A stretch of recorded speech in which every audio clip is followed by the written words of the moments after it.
piège politique qui nous avait été tendu par le pouvoir RDPC en place et dont je n'en dirai pas plus ici.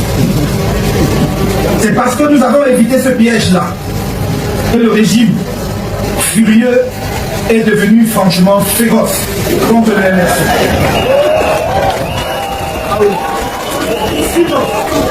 Sinon, comment un parti auquel nous avons laissé le champ libre pour gagner tous les sièges peut-il être celui-là même qui nous fustige chaque jour, qui chaque jour fustige le petit parti déjà mort à la mascarade électorale?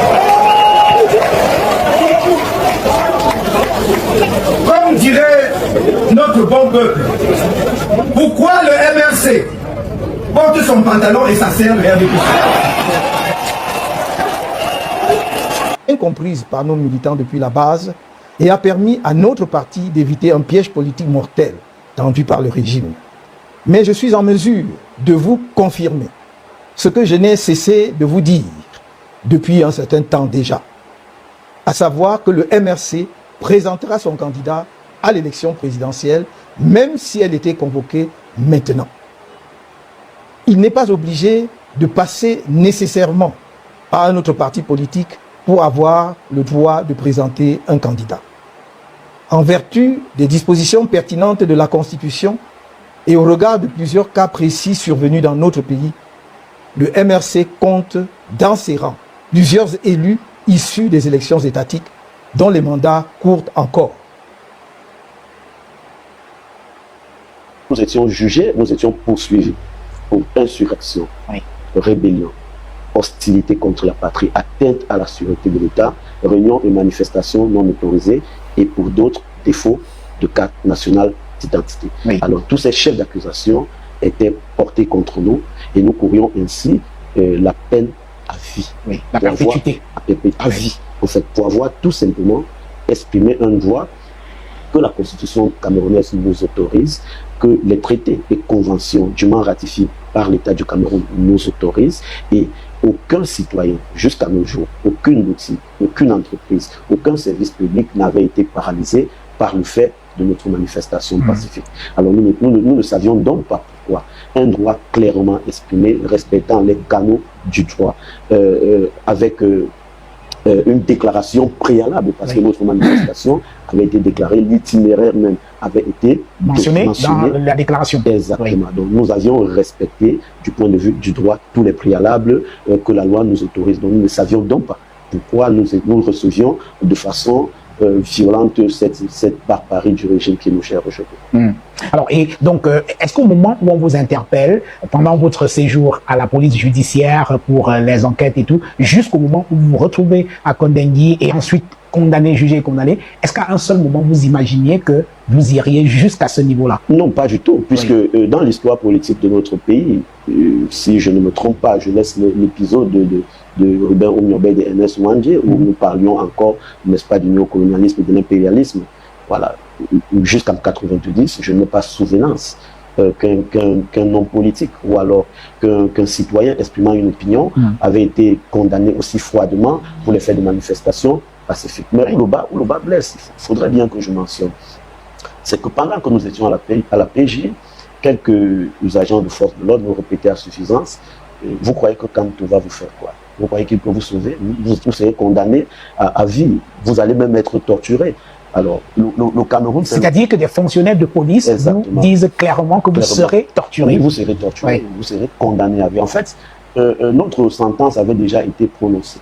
Le jugement... Vous avez le sentiment que le jugement avait été écrit à l'avance. Et si nous rentrions même dans certaines déclarations d'autorité, notamment celle du ministre de l'administration territoriale, que je vais citer pour la Tanganzi, qui avait dit, quelques jours avant la manifestation, que tous ceux qui mettraient le pied dehors seront condamnés à vie.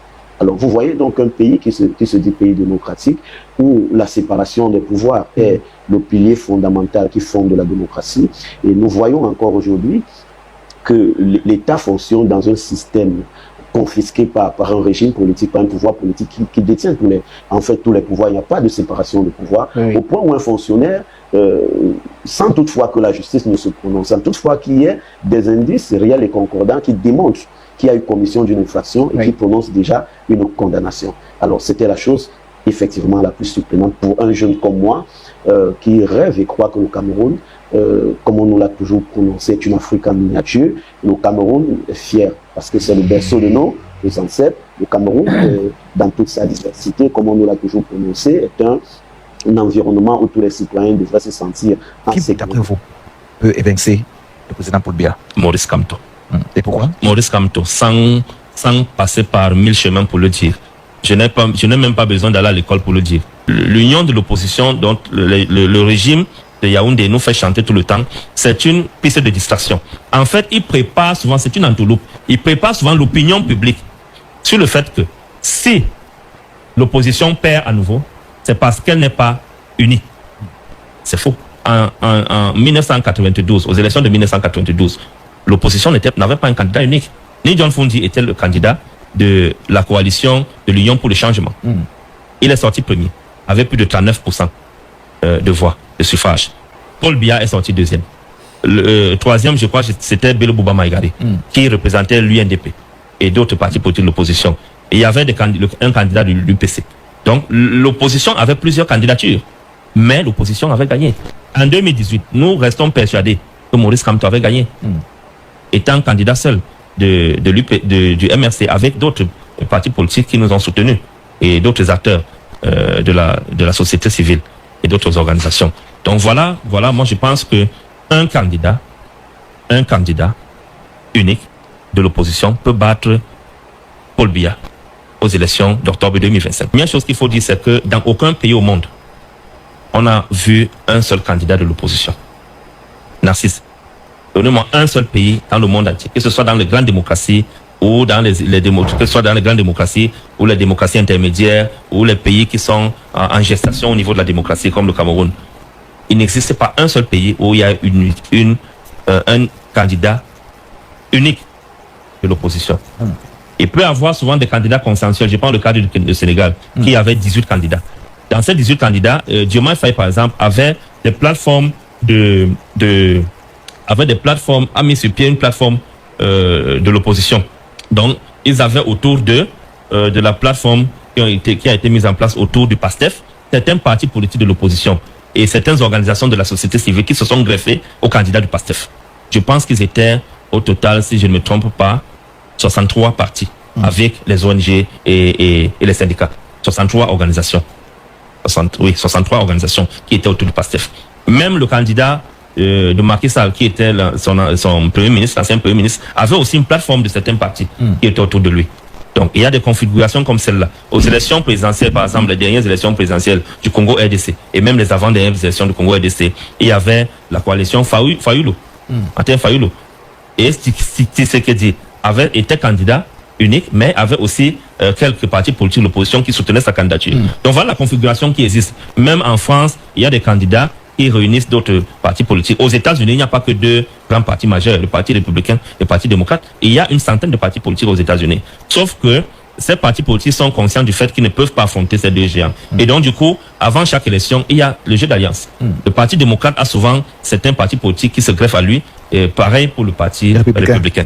Cela est possible. Alors, puisqu'on parle de l'élection présidentielle prévue en octobre prochain, lorsque vous regardez donc ces différents leaders de l'opposition camerounaise, qui, d'après vous, peut évincer le président Paul Biya? Maurice Kamto. Et pourquoi? Maurice Kamto, sans passer par 1000 chemins pour le dire. Je n'ai même pas besoin d'aller à l'école pour le dire. Okay? Maurice Kamto, aujourd'hui, est la seule alternative crédible pour l'alternance au pouvoir au Cameroun. Du point de vue politique.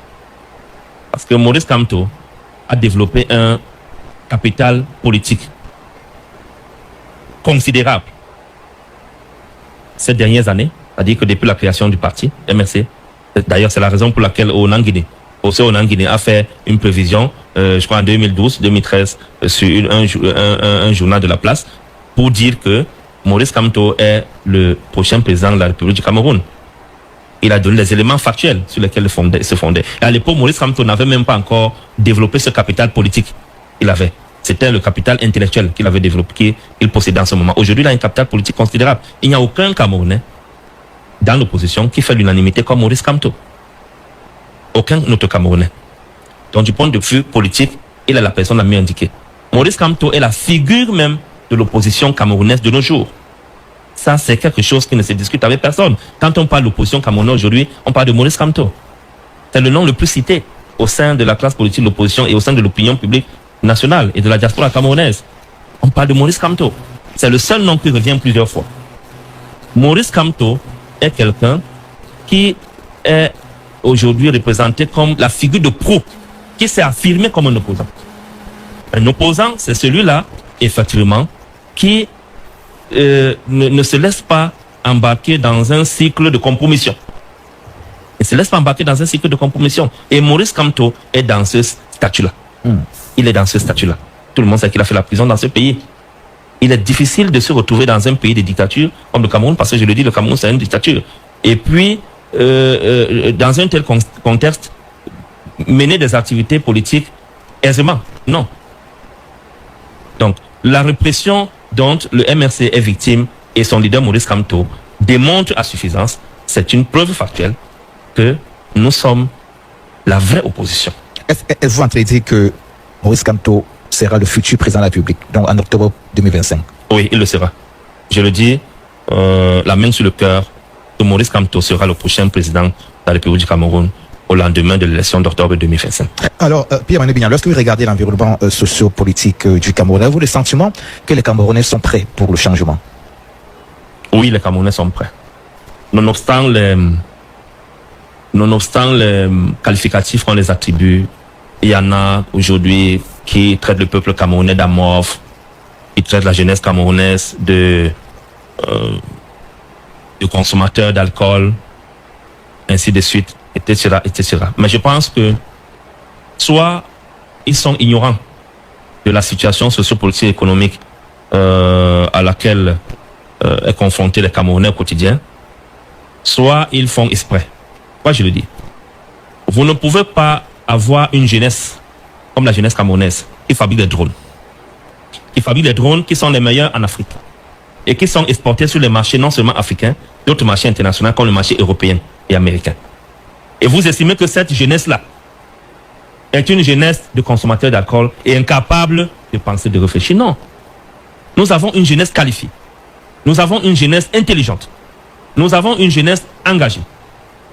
C'est vrai que la répression policière, au fil du temps, a amené beaucoup parmi ces jeunes à se rétracter et d'autres même à prendre le chemin de l'immigration, de l'immigration, ce qu'on appelle communément l'aventure. Tout simplement parce qu'ils ne se sentent pas concernés dans la gestion du pays, puisque le Cameroun est géré de façon inclusive et dont les jeunes se sentent exclus des processus décisionnels. Raison pour laquelle nous avons la fuite des cerveaux. Le Cameroun a plus de 10 000 médecins en France. Le Cameroun a plus de 5 000 ingénieurs au Canada. Plus de 7 000 ingénieurs aux États-Unis, etc., etc. Donc, nous avons une jeunesse dynamique. Même celle qui vit à l'intérieur de nos frontières est une jeunesse dynamique.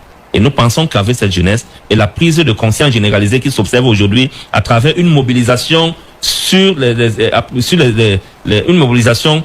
inscriptions sur les listes électorales, cela démontre à suffisance que la jeunesse camerounaise est prête pour l'alternance politique. Oui. Notre jeunesse est prête pour l'alternance politique. Je ne suis pas de ceux qui l'affublent de paroles, de mépris, d'insultes, ainsi de suite. Je fais confiance à la jeunesse camerounaise. Je sais ce que la jeunesse camerounaise est capable de faire. Les gènes que porte la jeunesse camerounaise sont les mêmes que portaient nos aïeux, qui ont lutté pour la résistance, qui ont lutté dans le cadre de la résistance contre la pénétration allemande au Cameroun, du temps de Rudolf Douala Mangabel, du temps d'Ngosodine, du temps de Madola, du temps de Juan Joya et tous les autres héros, de Martin Paul Samba. Cette jeunesse-là porte en elle les germes de ceux qui ont lutté pour l'indépendance du Cameroun et la réunification de notre pays. Je parle des pères fondateurs de l'UPC, le 10 avril 1948, c'est-à-dire Ruben Oumiobe, Osende Afana, Wandi Ernest, Félix Moumier, ainsi de suite. La jeunesse camerounaise aujourd'hui porte ces germes en eux, porte leur ADN. Comment vous pouvez donc expliquer qu'un tel peuple soit amorphe, qu'un tel peuple ne soit pas conscient, ne soit pas intelligent, ne soit pas engagé? Certes, le contexte de la gouvernance actuelle les a frustrés, les a amenés à se taire, à rester dans leur coin. Mais je pense que depuis 2018, avec le hold-up électoral dont le MRC a été victime, on ressent quand même cette envie de la jeunesse camerounaise de se remobiliser, de sortir de sa zone de confort pour s'affirmer sur le plan politique, ne serait-ce que par la voie élective.